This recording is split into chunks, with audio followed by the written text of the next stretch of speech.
بسم اللہ الرحمن الرحیم۔ ایک بھائی نے مجھے سوال کیا، کہنے لگے کہ جیسا کہ امریکہ اور اسرائیل لوگوں پہ یعنی کہ مسلمانوں پہ ظلم و تشدد کر رہا ہے، اس کی وجہ کیا ہے؟ میرے دوست، میں قرآن کریم کی تلاوت آپ تک پہنچانے کی پہلے کوشش کروں گا، پھر اس کے بعد اس پہ ہم تذکرہ کریں گے، ذکر کریں گے۔ قرآن کریم کی آیت ہے وَمَكَرُوا وَمَكَرَ اللَّهُ وَاللَّهُ خَيْرُ الْمَاكِرِينَ، سورہ آل عمران ہے، آیت نمبر 354 ہے۔ اللہ تبارک و تعالیٰ نے اس میں ارشاد فرمایا، آسان ترجمہ ہے، بڑے آسان طریقے سے سمجھانے کی کوشش کر رہا ہوں۔ لوگوں نے خفیہ چال چلی اور اللہ نے بھی ان کی چال کا جواب دیا، اور اللہ سب سے بہتر تدبیر کرنے والا ہے۔ یعنی کہ ان لوگوں نے، یہودیوں نے مسلمانوں کے لیے خفیہ چال چلی۔ کیا چال چلی؟ یعنی کہ کچھ کنٹریز، کچھ مسلمان پہلے اپنے قبضے میں کری، اور اپنے قبضے میں کرنے کے بعد ان کو ایسے انداز میں اپنے گرفت میں پھنسایا کہ وہ بول نہیں سکتے، تو یہ چال انہوں نے چلنی شروع کری ہے۔ اب دوسری جو کنٹریز تھی چھوٹی چھوٹی، جیسے کہ یہاں پہ ایران کے ساتھ کر رہا ہے یہودی ملک اسرائیل جو کر رہا ہے، اور پہلے غزہ کے اندر اس نے ظلم و تشدد کرنا شروع کیا تھا، اور آج تک وہ ظلم و تشدد کر رہا ہے۔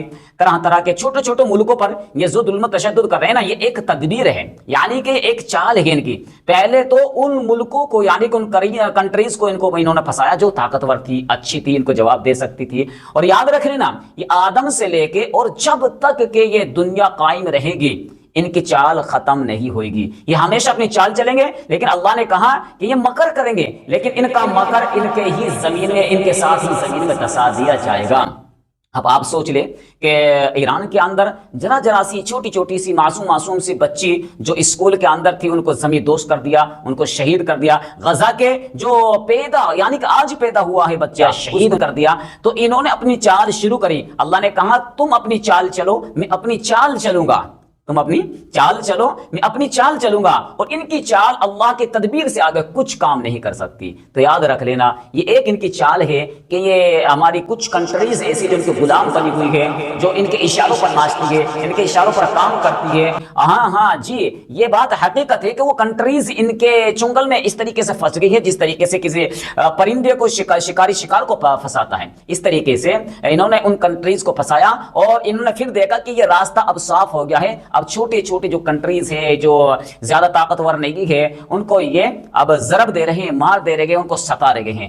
لیکن یاد رکھ لینا وَمَكَرُوا وَمَكَرَ اللَّهُ وَاللَّهُ خَيْرُ الْمَاكِرِينَ، قرآن میں اللہ نے کہا ہے کہ یہ چالیں چلیں گے، خفیہ چالیں چلیں گے، لیکن ان کی چال انہی کے منہ پہ مار دی جائے گی۔ اللہ کی چال، اللہ کی تدبیر، اللہ کا مسئلہ، اللہ کے مسئلے سے آگے یا اللہ کی تدبیر سے آگے نہیں بڑھ سکتے۔ اللہ عمل کی توفیق عطا فرمائے۔